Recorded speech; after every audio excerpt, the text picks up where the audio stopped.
Kebijakan dalam kehidupan sosial Prabu Siliwangi. Tindakan pertama yang diambil oleh Sri Baduga setelah resmi dinobatkan jadi raja adalah menunaikan amanat dari kakeknya, Wastu Kancana, yang disampaikan melalui ayahnya, Ningrat Kancana, ketika ia masih menjadi Mangkubumi di Kawali. Isi pesan ini bisa ditemukan pada salah satu prasasti peninggalan Sri Baduga di Kebantenan. Isinya sebagai berikut, artinya saja. Semoga selamat. Ini tanda peringatan bagi Rahyang Niskala Wastu Kancana. Turun kepada Rahyang Ningrat Kancana. Maka selanjutnya kepada Susuhunan sekarang di Pakuan Pajajaran. Harus menitipkan ibu kota di Jayagiri dan ibu kota di Sunda Sembawa. Semoga ada yang mengurusnya. Jangan memberatkannya dengan dasa, calagra, kapas timbang, dan paredongdang. Maka diperintahkan kepada para petugas muara agar jangan memungut bea. Karena merekalah yang selalu berbakti dan membaktikan diri kepada ajaran-ajaran. Merekalah yang tegas mengamalkan peraturan dewa. Dengan tegas di sini disebut dayahan di ibu kota, di Jayagiri dan Sunda Sembawa. Penduduk kedua dayeuh ini dibebaskan dari 4 macam pajak, yaitu dasad pajak tenaga perorangan, calagrat pajak tenaga kolekti, kapas timbang de kapas hiji 0 pikul, dan de paredondang de padi hiji gotongan. Dalam Kropak genep 30, urutan pajak tersebut adalah dasa, calagra, upeti, panggereus reuma.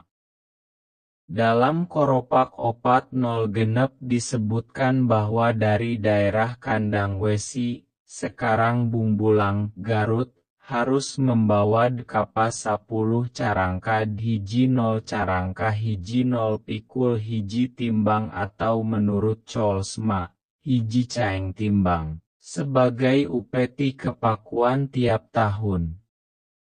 Kapas termasuk upeti. Jadi tidak dikenakan kepada rakyat secara perorangan, melainkan kepada penguasa setempat. Paredondang disebut panggeres reuma. Panggeres adalah hasil lebih atau hasil cuma-cuma tanpa usaha. Reuma adalah bekas ladang. Jadi padi yang tumbuh terlambat, turiang di bekas ladang setelah dipanen dan kemudian ditinggalkan karena petani membuka ladang baru, menjadi hak raja atau penguasa setempat, tohan. Dongdang adalah alat pikul seperti tempat tidur persegi 4 yang diberi tali atau tangkai berlubang untuk memasukkan pikulan. Dondang harus selalu digotong. Karena bertali atau bertangkai, waktu digotong selalu berayun sehingga disebut dondang de berayun. Dondang pun khusus dipakai untuk membawa barang antaran pada selamatan atau arak-arakan. Oleh karena itu, paredongdang atau penggeres reuma ini lebih bersiat barang antaran. Pajak yang benar-benar hanyalah pajak tenaga dalam bentuk dasad dan calagra. Di Majapahit disebut Gualagara pasukan kerja bakti.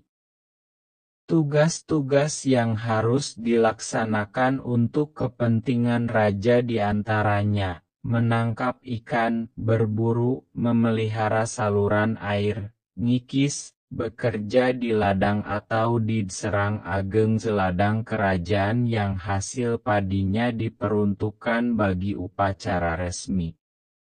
Dalam Kropak genep tilu nol disebutkan nguang tani bakti di wadot petani tunduk kepada wado.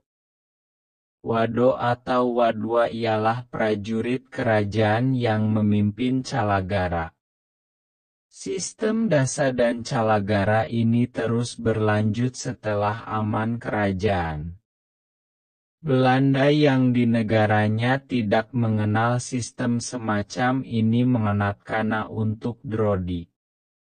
Bentuk dasa diubah menjadi Herendiensten bekerja di tanah milik penguasa atau pembesar. Calagara diubah menjadi Algemenediensten dinas umum, atau Campongdiensten dinas kampung, yang menyangkut kepentingan umum, seperti pemeliharaan saluran air, jalan, rumah jada dan keamanan. Jenis pertama dilakukan tanpa imbalan apa-apa, sedangkan jenis kedua dilakukan dengan imbalan dan makan. Reangerstelsel dan Cultuurstelsel yang keduanya berupa sistem tanam paksa menganatkan tradisi pajak tenaga ini. Dalam akhir abad ke-hiji salapan bentuknya berubah menjadi delakon gawe dan berlaku untuk tingkat desa. Karena bersiat pajak, ada sanksi untuk mereka yang melalaikannya. Dari sinilah orang Sunda mempunyai peribahasa puraga tamba kadengdad bekerja sekedar untuk menghindari hukuman atau denda. Bentuk dasa pada dasarnya tetap berlangsung. Di desa ada kewajiban degebagan yaitu bekerja di sawah bengkok dan di tingkat kabupaten bekerja untuk menggarap tanah para pembesar setempat. Jadi gotong royong tradisional berupa bekerja untuk kepentingan umum atas perintah kepala desa, menurut sejarahnya bukanlah gotong royong. Memang tradisional, tetapi ide dasarnya adalah pajak dalam bentuk tenaga. Dalam Pustaka Jawa Dwipa disebut karya bakti dan sudah dikenal pada masa Tarumanagara dalam abad ke-5. Piagam-piagam Sri Baduga lainnya berupa piteket karena langsung merupakan perintahnya.